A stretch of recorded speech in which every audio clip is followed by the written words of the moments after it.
네, 여러분 안녕하십니까. 이렇게 포항 AI 풍미에 오신 여러분들을 환영하고요. 와주셔서 감사드립니다. 저는 현재 포항공대 수학과에서 일하고 있는 정재원 교수입니다. 안녕하십니까.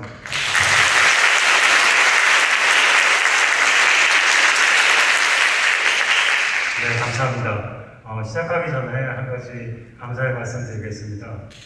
이 공연을 위해서 우리 포항문화재단에서 많이 도와주셨습니다. 만약 포항문화재단이 없었다면 이 공연은 아마 거의 불가능했을 거로 생각합니다. 그래서 이 자리를 빌어서 포항문화재단과 포항문화재단 관계자 여러분들, 우리 국장님, 팀장님, 과장님 여러분들께 감사드리고요. 또 이 자리에 이렇게 와주신 우리 포항 시민 여러분들께 감사드리겠습니다. 특별히 제가 보니까 지금 포항 어린이 시민들이 많이 와주셨습니다. 청소년들. 우리 한번 우리 어린이 청소년 학생 있으면 한번 손 한번 들어보시겠어요? 네, 감사합니다.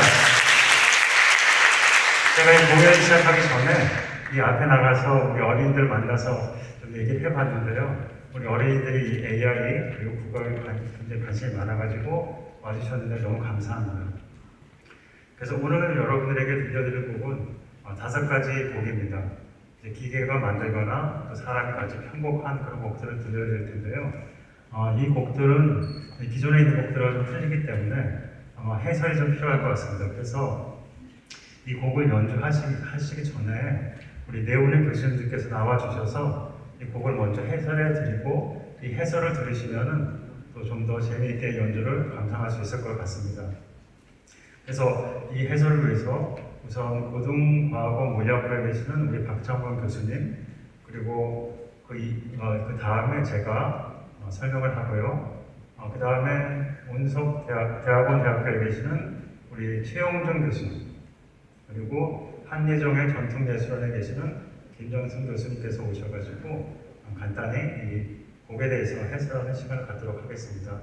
그래서 첫 번째 해설로 고등과학원에 계시는 박창욱 교수님께서 오셔서 해설해 주시겠습니다. 나오실 때 환영해 주시기 바랍니다.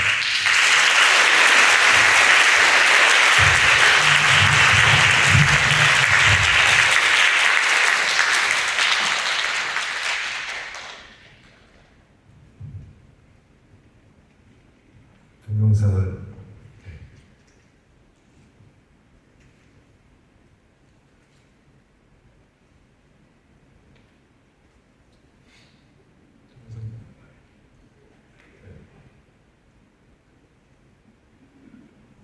그래요?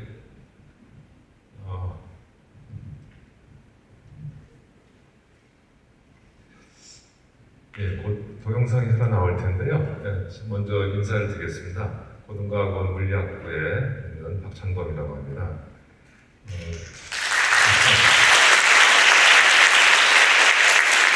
저는 천문학자입니다. 물리학부에 있는 천문학을 연구하고 있는 사람인데요. 제가 한 20여 년 전에 국악을 처음으로 제대로 접하고 그때 이제 대금을 잡고 국악보 대금 악보를 이제 봤는데요. 정관보에 쓰여 있는 이제 대금보를 보고 깜짝 놀랐습니다. 제가 보기에 우리 정관보의 공간과 시간의 동일 개념이 그 안에 반영되어 있더라고요. 그래서 호기심에 이제 이것저것 보니까 우리 국악의 악기, 국악기, 또 악보, 그리고 또 국악 자체에 천문학적인 요소들이 많이 있다는 사실을 깨달았습니다. 그래서 제가 준비한 슬라이드가 나왔으면 좋겠는데 아직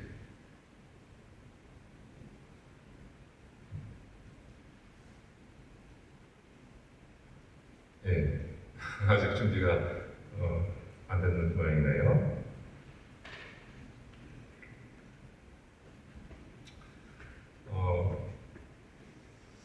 그래서 이런 요소들이 어떻게 해서 우리 국악에 들어가게 됐는가 굉장히 궁금하고 생각을 했습니다.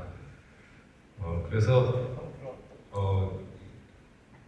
우리 방금 처음에 인사드린 포항공대의 정재훈 교수님하고 이런 얘기들을 많이 나누게 됐습니다. 그리고 정 교수님이 이걸 잊지 않고 마음에 담아두셨다가 많은 시간이 흐른 후에 우리 국악 안에 있는 어떤 순환 구조, 이것을 수학적으로 분석한 논문을 쓰셨어요. 그리고 이제 그것이 나아가서 작곡화되고 AI에서 작곡화되고 또 편곡이 돼서 우리 훌륭하신 또 연주가 선생님께서 이렇게 공연까지 하게 됐습니다. 저는 국악을 들으면 아마 다들 마찬가지겠지만은 국악만의 고유한 느낌이 있어요. 그래서 그 느낌이 어디서 오는가 궁금해하고 있습니다. 그래서 그게 느낌으로 그냥 남아있는 것도 좋지만 국악을 분석하고 또 과학적으로 분석하고 이해를 할 수 있다면 그것도 좋지 않은가 하는 생각을 하게 됐고요. 그리고 나아가서 새로운 국악을 작곡하고 또 다른 장르의 예술에 또 다른 학문 분야에 활용이 될 수 있다면 그것도 좋지 않나 하는 생각을 하게 됐습니다. 그런 방향으로 나가는 그 첫걸음이 오늘의 공연이 아닌가 하고 생각을 하고 있고요. 이렇게 뜻깊고 역사적인 순간에 저도 함께 할 수 있게 돼서 대단히 영광으로 생각하고 있습니다. 그래서 지금까지 함께 해주신 모든 분들께 감사를 드리고 싶고요. 그리고 오늘 공연 와주신 모든 분들께도 감사를 드립니다. 원래 이게 첫 번째 나와야 건데 지금 마지막에 나오게 됐는데요. 잠깐 보여드리고 제가 내려가도록 하겠습니다. 네, 시작해 보시죠.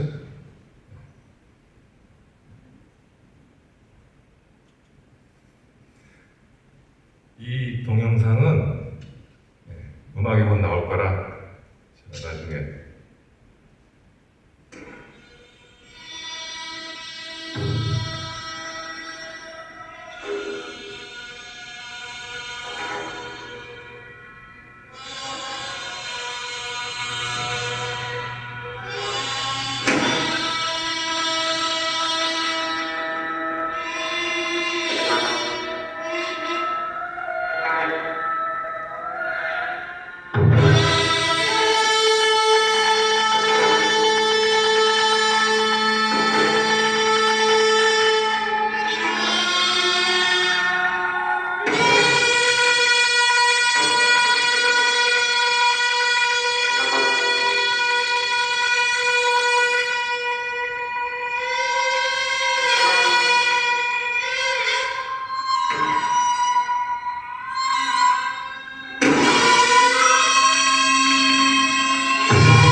갑자기 보시니까 어떤 내용인지 좀 의아하실 수 있겠지만요.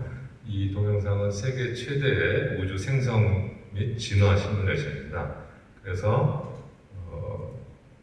우주가 팽창하면서 그 안에 별과 은하가 생겨나는 모습을 시뮬레이션을 했고요. 그것을 현재로부터 과거로 쭉 거슬러 가면서 공간적으로 이동하면서 과거로 가는 시간 여행을 시공간에서 동시에 하고 있는 그런 동영상인데요.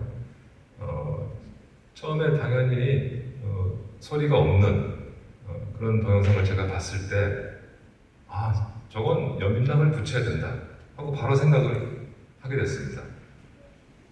저 동영상에서 느껴지는 것과 여민락에서 느끼는 느낌이 전혀 다른 장르의 것이지만 그 느낌이 같다는 생각을 하게 됐고 왜 그런 느낌을 갖게 됐는가 하는 것을 좀 더 과학적으로 이해하는 것이 저의 바람입니다.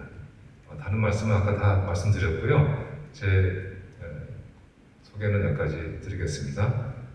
제 말씀에 이어서 정재현 교수님께서 다시 해설 강연을 해주시겠습니다.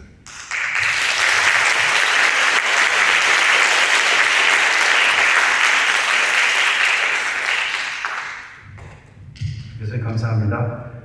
교수님께서 방금 그 화면에서 보여주셨는데요.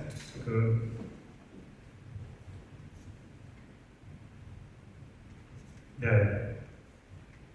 그래서 제가 오늘 작곡한 부분에 대해서 좀 설명을 해드려야 될 것 같은 생각이 들어서 설명을 해드리도록 하겠습니다.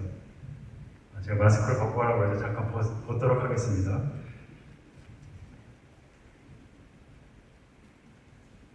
네, 제가 이 연구는 저희 수학과에 있는 마일란 트란 박사님과 같이 한 연구고요.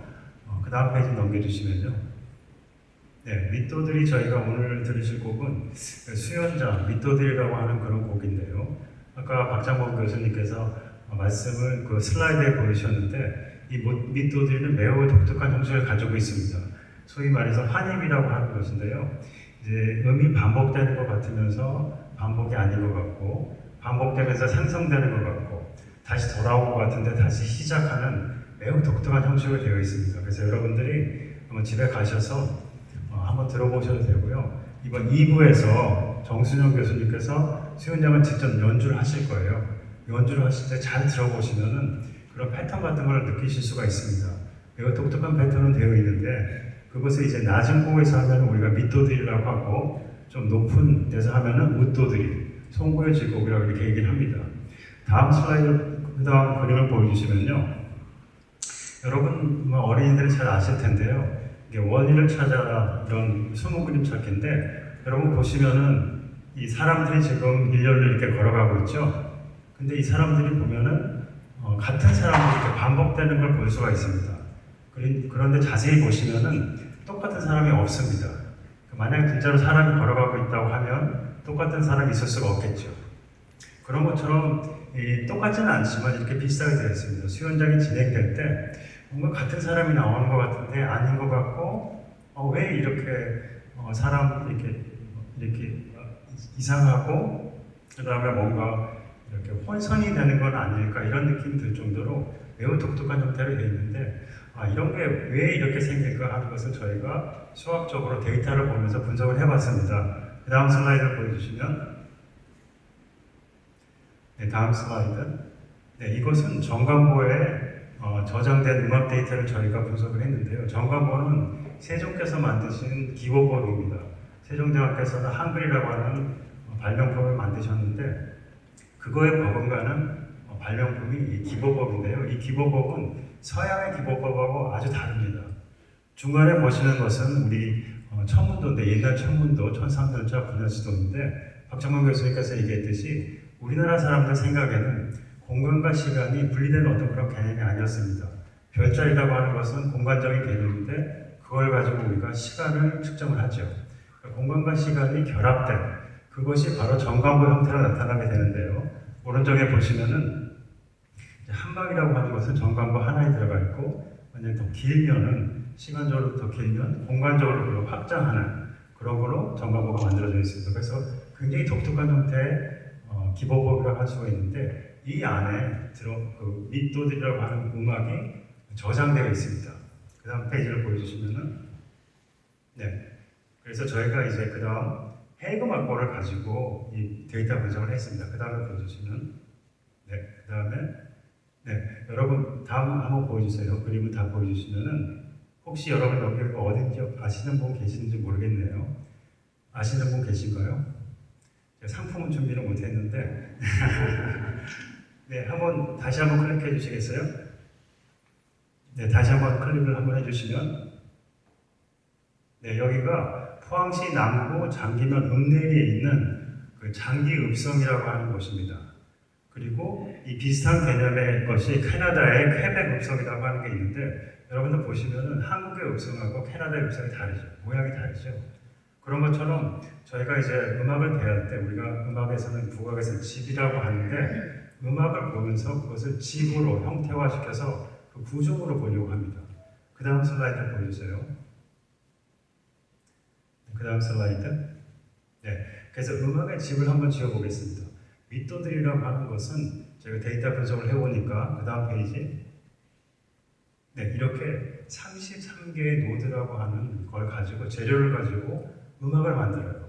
그럼 33개의 그 재료를 가지고 제가 한번 집을 만들어 보겠습니다. 근데 집을 만드는 방법으로 수학에서 나오는 어떤 위상 수학, 소위 말하는 호모로지라고 하는 걸 가지고 만들어 보겠습니다. 그 다음 슬라이드 보여주세요. 이건 뭐냐면은 여러분들 그 물 마실 때 쓰는 컵 있죠? 컵하고 오른쪽에 베이글이 있는데 두 가지가 서로 다른 것 같은데 수학적으로 이 두 가지가 같은 거예요. 왜냐하면 오른쪽에도 구멍이 하나가 있고 왼쪽에는 구멍이 몇 개 있을 거예요. 컵에는 두 개처럼 보이지만 사실 하나가 있어요. 뚫린 구멍은 하나밖에 없죠. 그래서 두 가지가 같아요. 그래서 여러분들 소설은 반복하면 재미가 없습니다. 근데 음악은 반복하면 우리가 아름다움을 느끼죠. 반복이라고 하는 것은 어떤 구멍, 사이클, 돌아가는 거하고 관련이 있어서 저희가 그 밑도들에서 그 돌아가는 걸 보려고 했습니다. 다음 슬라이드 보여주시면 네, 이렇게 집을 한번 지어보겠습니다. 그래서 집을 짓고 나서 그 안에 들어가서 한번 보겠습니다. 그 다음 슬라이드 보여주세요. 예, 그 다음 슬라이드, 그 다음 그리고 나서 집을 지어놓고 밑도들이라고 하는 집에 들어가서 보니까 8개의 동그라미 같은 것이 보여요. 사각형, 오각형, 육각형이라고 하는 아주 이상한 공간이 보입니다. 이것은 우리 눈에는 안 보이고요. 굉장히 고차원이기 때문에 고차원 공간에서 이런 동그라미 구조가 있습니다.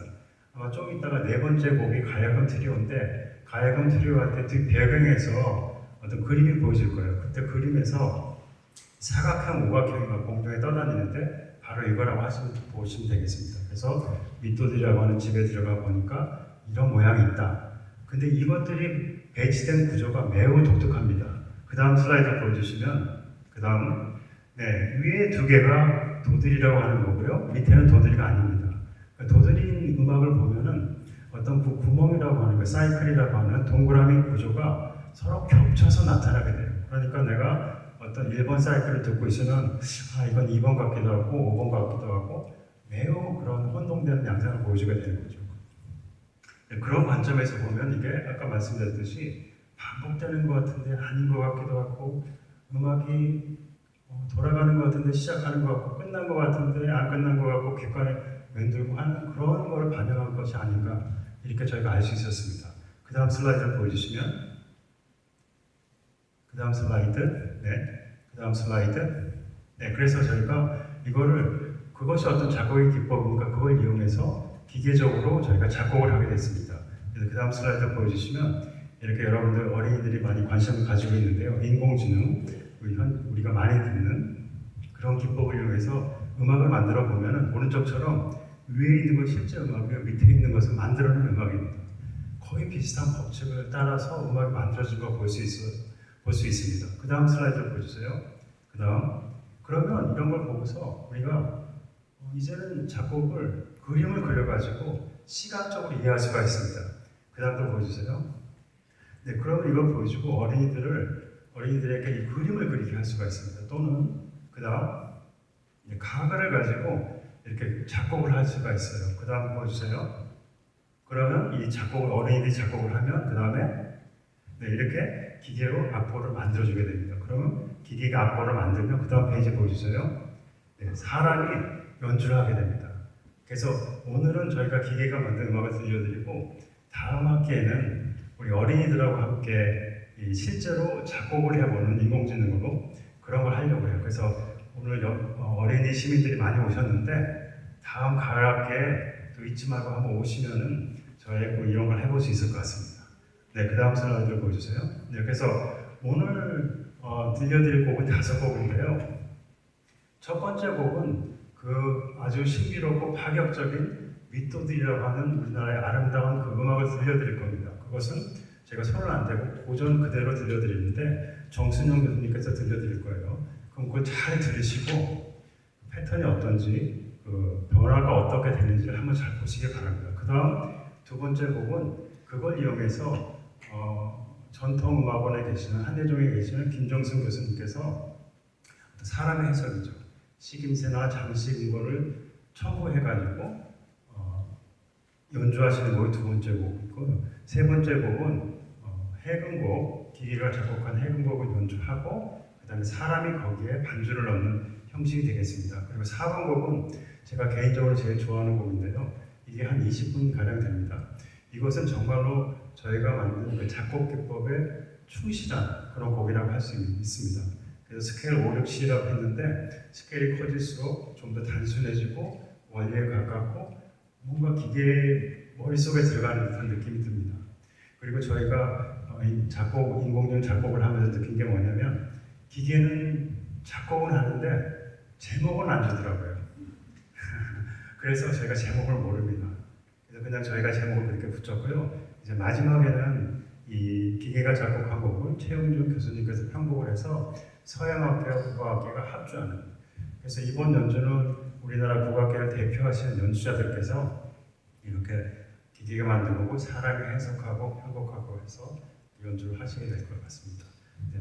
그 다음에 제 설명을 마치고요. 그 다음에 그 온석 대학원 대학교에 계시는 최영준 교수님께서 좀 더 구체적인 설명해 주시겠습니다.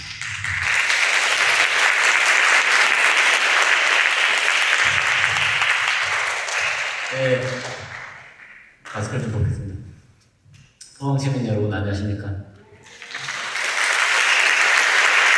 자, 이 설명을 들으시고 내가 어디 왔지 하시고 지금 다들 지금 음악회 보러 왔는데 앞으로 우리는 뭐 하지? 이 고민을 하시는 분들이 있을 거예요. 아이들 손잡고 왔는데 이 아이들이 커서 앞으로 세상은 어떻게 변해있을까 부모님으로서 고민이 많으실 것 같습니다. 그렇죠? 예. 우리가 스마트폰을 가지고 있은 지가 되게 오래된 것 같은데 10년밖에 안 됐어요. 예. 해방 이후에 우리가 문명을 대체하기 노력을 했고 그 다음에 컴명을 대체하려고 노력했고요. 그 다음에 스마트폰명을 대체하려고 노력을 했는데 이 수학자 교수님이 나와서 포항공대 우리 굴지의 그 최고의 대학교잖아요. 거기 수학과 교수님이 나오셔서 막 수학을 얘기하시는데 도대체 무슨 얘기하시는지 잘 이해가 안 가시잖아요. 그죠? 음악가인 저도 그게 사실은 잘 이해가 안 가요. 그래서 저는 음악가지만은 컴퓨터 음악을 전공을 했습니다. 그래서 이 수학자가 던져주는 숫자를 가지고요. 음악가가 이해할 수 있는 컴퓨터 코딩을 했습니다. 이 프로젝트에서. 그래서 여기 화면을 보시면은 저 위에 보시는 게 파이썬 코드예요. 저 코딩을 하고 싶고 나면은 요즘에 EBS에서 아이들을 위해서 코딩도 막 하잖아요. 앞으로는 코딩을 안 하면은 이제 세상을 살아가기 힘든 시대가 와요. 그러니까 아이들은 코딩을 열심히 공부하세요. 그래서 코딩을 하면은요, 그 코딩이 이렇게 악보로 나옵니다. 자, 그 다음 슬라이드 보여주세요. 코딩이 나오면은요, 이 엔터를 칠 때마다 음악이 계속 나오는 거예요. 그러면 이제 우리가 BTS의 음악이 있다 그러면은 그거를 이렇게 인공지능에서 던져놓으면은 엔터를 칠 때마다 BTS의 그 히트곡이 나오는 거예요. 그러면 어떻게 되겠어요? 여러분들이 몫입니다. 자, 그 다음 슬라이드 보여주세요. 그러면 이렇게 다양한 음악들이 계속 생성이 되는 거예요. 자, 그 다음 슬라이드요. 그러면 이제 악보가 아까 정지영 교수님이 가장 좋아한다는 이게 스테이지 5 세대 정악가에 연주하는 곡인데 이렇게 악보로 이렇게 좀 정리를 좀 해야 돼요. 사람이 이해할 수 있게 연주자들이 이해하기 쉽게 좀 정리를 한 다음에요. 다음 슬라이드요. 네, 이렇게 마지막 곡이거든요. 5번째 곡. 이제 합주할 때 바이올린, 콘트라베이스 이렇게 서양 음악과 국악 음악이 합쳐지는 그 연주를 할 때는 이런 악보를 이렇게 편곡을 사람이 하게 돼요. 근데 그 다음에요. 자, 그러면은 이것을 다 사람이 연주하기 전에는 우리가 시뮬레이션을 해볼 수가 없잖아요. 그래서 가상악기를 이렇게 사용을 합니다. 이거 국악기 프로그램을 사용해서 컴퓨터에다가 이렇게 이 데이터를 입력하면 국악 음색으로 다 들을 수가 있게 돼 있어요. 그래서 그것을 듣고요. 다음 슬라이드요. 예. 그렇게 해서 여러분들이 이 음악을 들으시게 되는데 제가 당부하고 싶은 말은요. 이 어린아이들이 이렇게 이 공연을 보러 왔잖아요. 전통음악은 어린이 여러분이 지켜주지 않으면 아무도 지켜올 수가 없어요. 그러니까 전통음악은 한국 사람들의 음악이기 때문에 어린이 여러분들이 꼭 크거든 아이들을 데리고 전통음악을 꼭 공연을 보러 오셔야 됩니다. 약속할 수 있어요? 예, 그렇게 해야지 우리나라 전통음악이 후속 세대에 전달이 되고 우리나라의 문화가 살아있게 됩니다. 네, 그래서 이제 그 전통음악에 대해서 이 공연에 사용한 식임새라든가 사람이 할 수 있는 일들을 설명하기 위해서요, 김정근 교수님이 나오셔서 이 설명을 해주실 겁니다. 한국종합예술학교에 대금하시는 김정근 교수님입니다.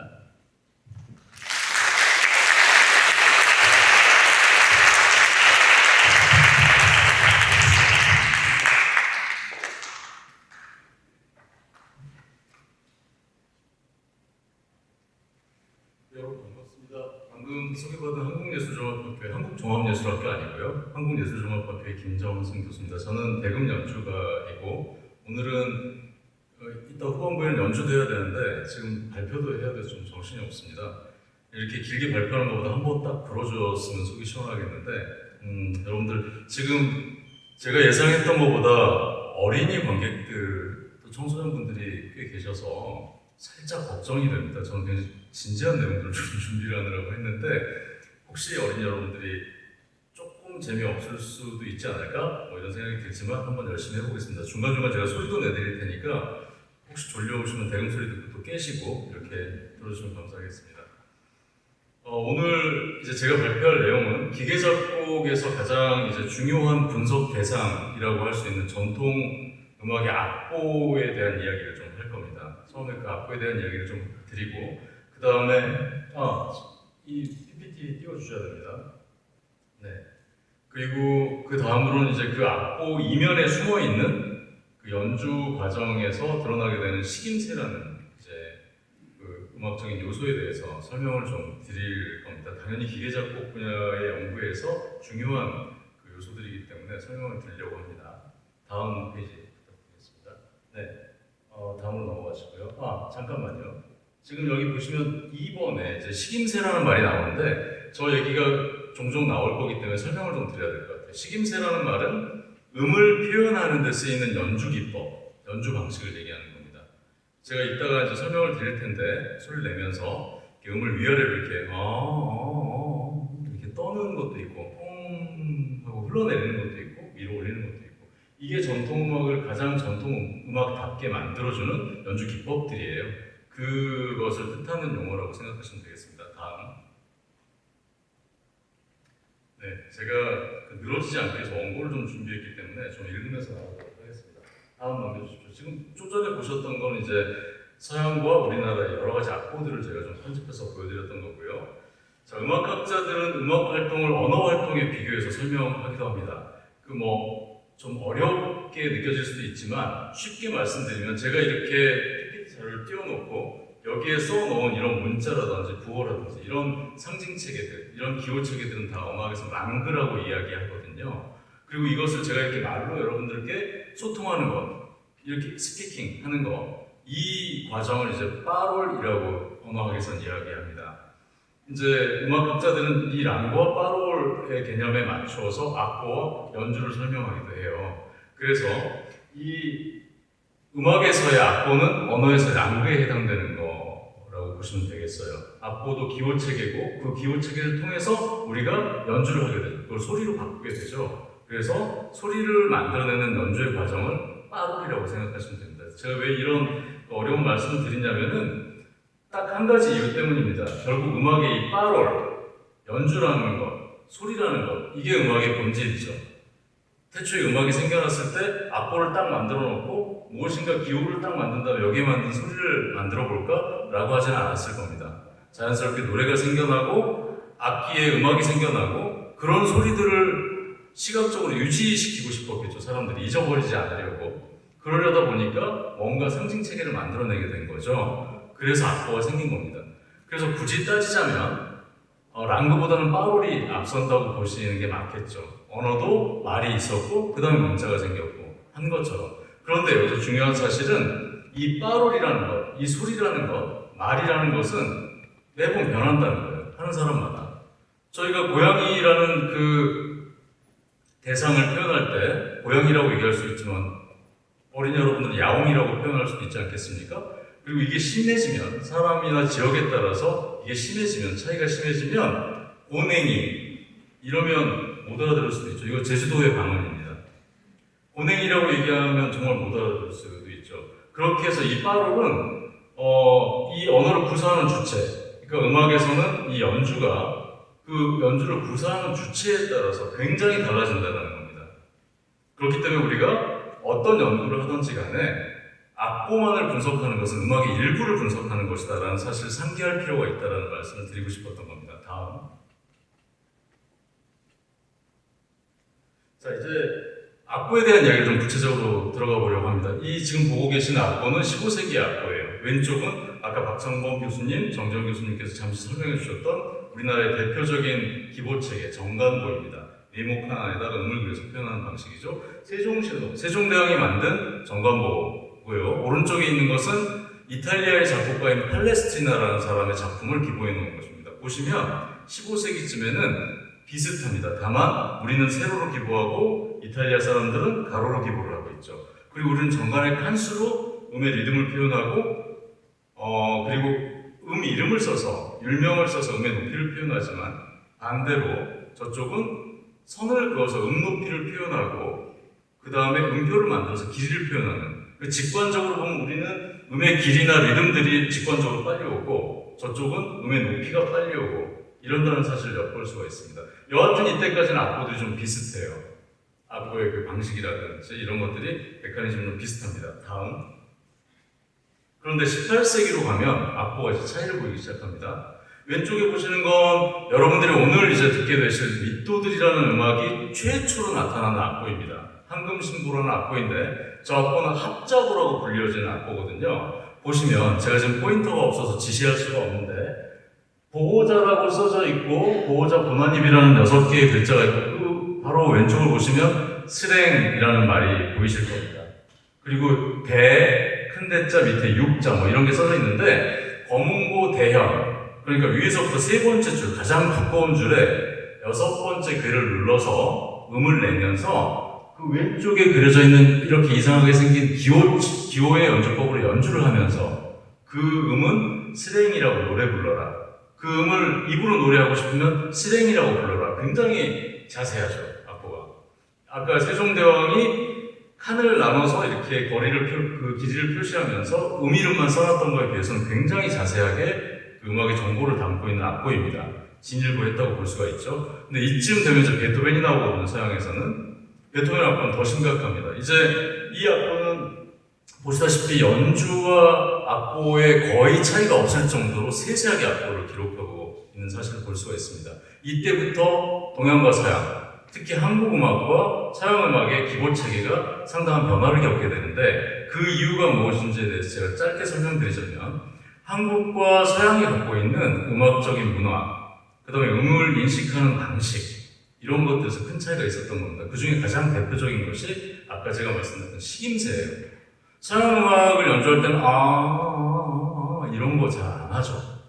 비서구 음악에서 이런 것들이 있고 특히 한국 음악이나 인도 음악 같은 곳에서 굉장히 발달되어 있는 이제 그런 연주 기법들인데 한 음의 생명력을 부여해서 음의 피치를 위아래로 막 갖고 놀면서 이렇게 연주하는 표현법들 이런 것들 우리나라는 굉장히 발달하게 됩니다. 그런데 그 표현법들은 아까 제가 말씀드렸던 빠롤에 해당되는 거라 연주자마다 상당히 달라요. 그래서 그런 것들을 악보에다 다 기록하기가 굉장히 힘듭니다. 그리고 그게 무의미해요. 왜냐하면 다른 연주자가 연주하면 좀 달라지니까 악보가. 그래서 가장 중요한 그 요소들만 공통적인 요소들만 기보를 하고 나머지는 연주의 전통에 맡겨버리는 겁니다. 그것을 우리는 구전심수라고 하죠.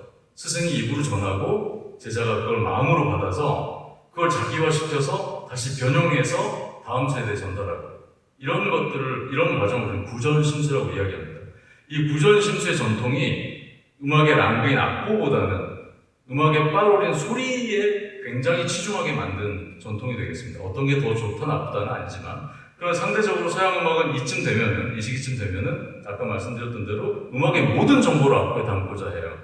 그리고 그 실제 빠롤과 랑그의 소리와 악보의 차이를 좁히는 정도가 아니라 이제는 이 악보대로 연주해라 라는 권위가 생기게 됩니다. 악보에. 그리고 작곡가들은 그 악보를 창조해내는 사람으로서 절대적인 권위를 갖게 되죠. 그것이 이제 우리가 갖고 있는 음악적인 전통과 서양 음악이 갖고 있는 음악적인 전통에서의 차이라고 보시면 되겠어요. 그래서 기본법이 점점 달라지게 됩니다. 다음. 자, 이거 보시면은 아까 제가 모아놨던 그 악보의 편집 페이지 중에서 서양 기본법을 다 덜어내고 우리 기본법들만 모아놓은 겁니다. 이 중에는 뭐 한두 개가 빠져있는 기본법도 있는데요. 이렇게 다양한 정관보 이외에도 다양한 기본법들이 우리한테 있거든요. 다음. 그리고 보시면 이제 아까 그 최영주 선생님께서 잠깐 말미에 설명을 해주셨지만 여러 개의 악보를 이렇게 겹쳐서 풀 스코어를 만들어 놓은 것처럼 이제 이렇게 여러 개의 악보들을 표현할 때 이 현대 악보에서는 이렇게 왼쪽으로 쭉 악기들을 나열해서 세로로 쭉 표현할 수도 있고요. 지금 여러분들이 보면 상당히 악보 자체는 간단해 보이시겠지만 중간중간에 있는 저 구호들 있습니다. 기호들이. 그 기호들을 다 음으로 번역하게 되면 굉장히 복잡한 음악이 됩니다. 그런 그 아주 복잡한 기본법까지도 가능하다. 그러나 그럼에도 불구하고 그런 기본법을 갖고 있음에도 불구하고 한국 음악에서의 악보는 굉장히 아직도 보조적인 수단이라는 인식을 한편으로는 갖고 있다. 그리고 항상 연주의 전통을 우선시한다. 그런 전통을 갖고 있다는 것들을 우리가 좀 상기해야 될 필요가 있겠습니다. 다음. 자, 이제부터 가끔 소리가 나옵니다. 졸리던 분들은 이제 잠을 깨시고 이제 밑도들의 그 장가락이라고 이야기하는 장식적인 선율에 대해서 제가 잠깐 말씀을 드릴 거예요. 2부에서 저희가 연주를 하게 될 음악, 그러니까 세 번째 프로쯤에 제가 나오게 될 텐데 대금하고 해금하고 검은고하고 하는 그 음악은 정재원 선생님께서 만들어주신 수학적인 원리를 통해서 기계 작곡이 된 음악인데요. 기본적으로는 처음에 해금 선율로 그 기계 작곡을 하시고 이제 나머지 악기들은 그것에 걸맞는 각 악기의 선율들을 조금 덧붙인 겁니다. 왜 그걸 기계가 다 하지 않고 우리가 했느냐? 아직까지 기계 작곡의 알고리즘에 이 잔선율까지를 다 번역해서 넣을 수 있는 알고리즘이 아직은 개발되지 않았기 때문입니다. 그 과정을 계속 이제 밟고 있는 거죠. 그런데 이 잔선율을 만들어가는 알고리즘을 만들어가는 것이 과연 가능할 것이냐의 문제에 대해서 제가 짧게 말씀드리려고 합니다. 여러분들이 악보를 보시면 지금 오른쪽에는 해금이 있고 왼쪽에는 대금이 있습니다. 유니즌으로 같은 선율이 이제 거의 연주가 되게 되는데요. 해금 선율을 제가 두 줄만 불어볼게요.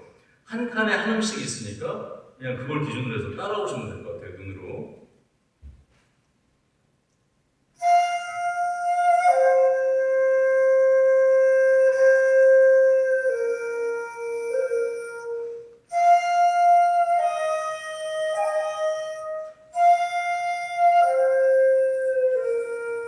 여기까지가 이제 12번을 제가 본 거죠. 자, 박수 치시면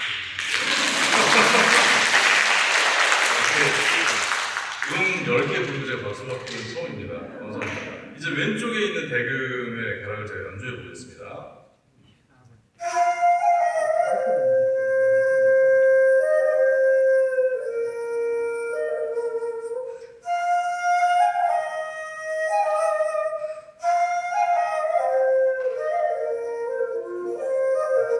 이런 식으로 이제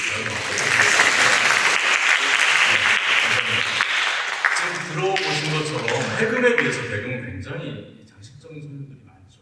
이런 것들이 이제 앞으로 기계 작곡에서 우리가 풀어봐야 될 이제 과제가 될 것입니다. 점점 높은 단계로 기계 작곡의 단계가 이제 발전하게 되겠죠. 그랬을 때 과연 이것들을 우리가 규칙화 시킬 수 있겠는가? 이런 점들을 우리가 좀 고민을 지금 하고 계시고 저희 같은 사람들이 고민을 하고 있는 것인데 쉬운 예 한두 가지 좀 보여드리겠습니다. 처음에 보시면 태 한자를 모르는 학생들도 있을 것 같아요. 첫 번째 두 번째 칸에 있는 사이에 기호가 있죠. 뭐 이렇게 Z자처럼 생긴 것도 있고 N자처럼 생긴 것도 있고 보이시죠? 그 다음에 두 번째 줄에 네 번째 박을 보시면 또 똑같은 기호가 나옵니다. 그러니까 항상 그 태라는 음에서 나무로 이동할 때는 그와 같은 기호들이 끼어들게 되는 거죠. 이와 같은 규칙들을 여러 개 발견할 수 있습니다. 이런 잔선율에도 여러 가지 보편적으로 드러나는 규칙들을 우리가 기계 작곡의 알고리즘에 적용할 수 있을 거라는 생각을 하는 것입니다. 다음. 네, 다음 페이지 부탁드리겠습니다.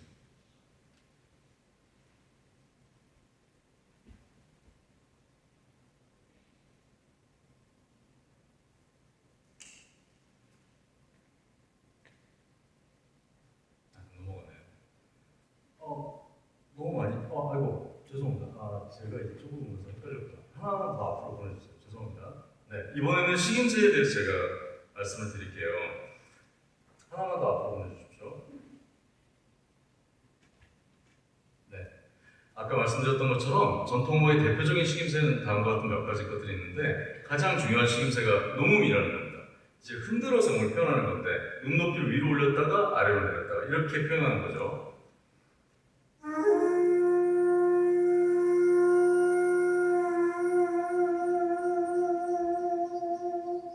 이런 식으로 표현하는 게 농음이 되겠죠. 저는 시어머니로 부처를 생각하도록 하겠습니다. 감사히 받겠습니다. 그 다음에 이제 이 농음에는 여러 가지가 있어요. 쭉 불다가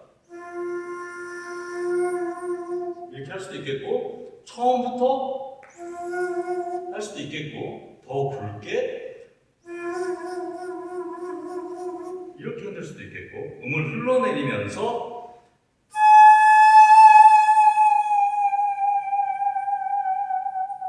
이런 식으로 만들 수 있겠죠. 굉장히 다양한 모습의 그 농음이라는 비브라토를 우리가 만들 수가 있는 겁니다. 이 농음의 한 가지의 식임새에서도요, 여러 가지 다양한 경우의 수가 나오는 거죠. 그 다음에 이제 퇴성이라고 하는 거, 이건 음을 흘러내리는 겁니다. 방금도 잠깐 농음 사이에서 보셨지만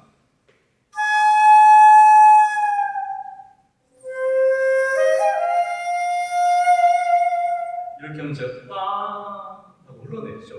이걸 퇴성, 슬라이딩 다운하는 퇴성 기법이라고 하고 이제 반대로 위로 올리는 식임새가 있죠.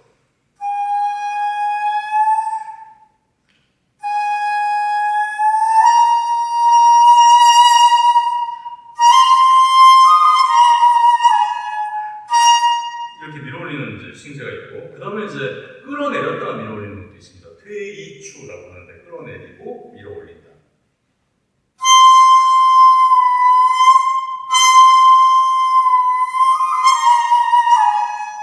이렇게 표현하는 여러 가지 방식들이 있어요. 가장 대표적인 것들만 이제 보여드렸는데 맨 마지막에는 평성은 식임새를 넣지 않는다라는 이제 표현이고요.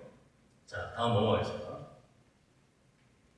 네, 이 식임새를 적용해서 음악을 한번 들려드릴게요. 식임새가 없는 음악과 식임새가 있는 음악 똑같은 대금악보를 불어보겠습니다.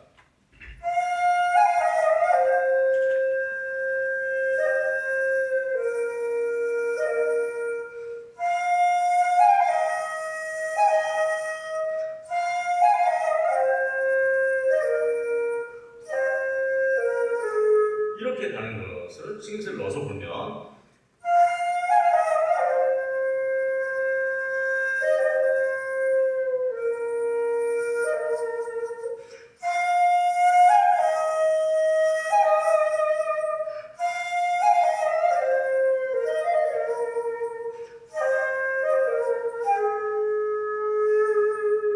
제가 빨간 걸로 표시해 놓은 그런 농음이라든지 태성이라든지 이런 걸 넣어서 불면은 상당히 다른 음악이 되는 거죠. 그러니까 모든 악보들이 이제 이런 방식의 연주를 하게 되는 거죠. 그런데 이게 100명의 연주자가 보면 다 똑같냐? 그렇지 않다는 겁니다. 약간씩 차이가 있다는 겁니다. 그렇다면 이 식임새에서 우리가 보편적인 로직을, 규칙을, 논리를 찾아낼 수 있을까요? 찾아낼 수 있습니다. 다음. 많은 사람들이 똑같이 연주하진 않지만 보편적으로 유사하게 아니면 똑같이 연주하는 그 규칙을 밑도드리와 같은 곳에서 찾아내보면 위에 평조라고 써져 있는 지금 그 선법인데요. 평조와 계면조라는 선법인데 그 음계에 있는 것이 밑도드리가 해당되는데 거기에는 저와 같은 규칙이 적용된다는 걸 알 수 있습니다. 자세하게 설명하려면 이제 시간이 많이 걸리니까요. 저와 같은 규칙들을 이렇게 뽑아내는데 이 과정에서 우리는 굉장히 조심해야 되겠죠. 음악을 왜곡할 수 있으니까. 음악의 논리를 왜곡할 수 있기 때문에 연주자 입장에서 굉장히 조심스럽게 저런 논리들을 찾아내야 된다고 생각합니다. 다음으로 넘어가십시오. 자, 이제 거의 제 얘기가 다 끝났습니다. 너무 긴 시간이 아니었는지 좀 걱정스러운데요. 저는 이번에 정재훈 선생님 그리고 박찬범 선생님과 같은 과학자들이 전통 예술과 융합한 어떤 과학 과학기술. 우리는 이런 것들, 예술과 기술이 융합한 것들 요즘에는 아트테크 뭐 이런 식으로 부르기도 합니다. 그러니까 이 예술과 과학이 융합되는 이 만남이 이루어진 연구에서 매우 새롭고 또 흥미롭고 많은 사실들을 알게 되고 학문적인 성취감을 저희는 참 많이 맛보게 됩니다. 굉장히 감사드리고 이런 수학적인 원리로 수학적인 원리를 밝히는 시도는 아마 정재훈 교수님이 처음이지 않았을까라는 생각을 하면서 굉장히 존경하고 또 감사하다는 말씀을 드리고 싶습니다. 다만 우리가 이제 이런 과정들을 두루 거치면서 과학과 기술이 만났을 때 무엇을 우리가 생각해야 될 것인지에 대해서 마지막으로 말씀드리면서 발표를 마치려고 합니다. 그런 말이 있죠. 제리 카플란이라는 인공지능학자가 그런 말을 했더라고요. 새가 나는 원리로 비행기를 만들었다고 해서 비행기를 우리가 큰 새라고 하진 않는다라는 말씀을 하셨는데 굉장히 공감이 가는 얘기였습니다. 아마 인공지능으로 아무리 뛰어난 전통음악을 만드는 기계를 우리가 프로그래밍 하더라도 저 같은 사람이 연주하는 거하고 똑같지는 않을 겁니다. 그러나 이것들이 우리 인류와 예술에 굉장히 새로운 의미와 매우 이로운 점들을 갖고 올 수 있는 여지가 분명히 있다고 생각합니다. 제가 예를 하나 들어보겠습니다. 짧게. 인공지능과 만나는 또 한 가지 프로젝트를 제가 경험한 적이 있는데 춤을 가지고 인공지능 프로그램을 만드는 거였어요. XR 촬영 기법이라는 것으로. 그래서 저희가 이렇게 앞에 이렇게 춤을 추면 제 앞모습만 지금 보이시게 되잖아요. 그런데 그 촬영 기법으로 이제 다시점에서 촬영을 하게 되면 뒷모습과 옷 속까지도 심지어는 볼 수도 있는 그런 기법입니다. 근데 그것이 어떤 영향을 미치게 되냐면 수백 번을 유명한 춤꾼의 동작을 하죠. 그럼 춤꾼은 이렇게도 했다가 이만큼 올릴 수도 있잖아요. 어떤 때는 살짝 더 올라갈 수도 있고. 그럼 어떤 게 원형이냐는 거에 대해서 우리는 의문을 가질 수 있을 겁니다. 그 사람이 한 번 아까 연주에서 빠루를 말씀드렸을 때처럼 한 번 변화무쌍하게 그 연주자의 춤꾼의 직관에 의해서 이루어지는 그 예술이 진짜 예술이지 거기서 어떤 보편성을 찾으려고 하느냐. 그러나 과학의 입장에서 이렇게 얘기할 수도 있죠. 이 사람이 매번 달라지는 그것들을 10,000번 분석하면 그 평균치를 내면 그게 정말 그 사람의 춤 몸집보다 더 그 사람은 나올 수 있다. 저는 굉장히 그것도 일리 있는 논리라고 생각이 돼요. 그리고 그렇게 개발된 그 영상은 아마 전통 예술의 원형을 그대로 전승하는 데 굉장히 중요한 역할을 할 것입니다. 지금까지는 2D로 그냥 앞에서 보는 평면적인 모습만 선생의 모습을 바라봤지만 이제 360도로 그런 것들을 다 확인하면서 각도가 어떻게 변하는지 얼마만큼 팔을 들어 올리는지 이런 것들을 굉장히 면밀하게 살펴볼 수가 있거든요. 이런 것처럼 지금 선생님들께서 연구하고 계시는 이 기계작곡 분야에서도 전통 예술과 융합해서 인류를 또 예술을 되게 풍요롭게 만들고 이롭게 하는 그런 결과를 낳기를 희망하면서 제 발표를 마치겠습니다. 그리고 곧 이어서 이제 2부에서는 공연을 감상하시겠습니다. 오랜 시간 감사합니다.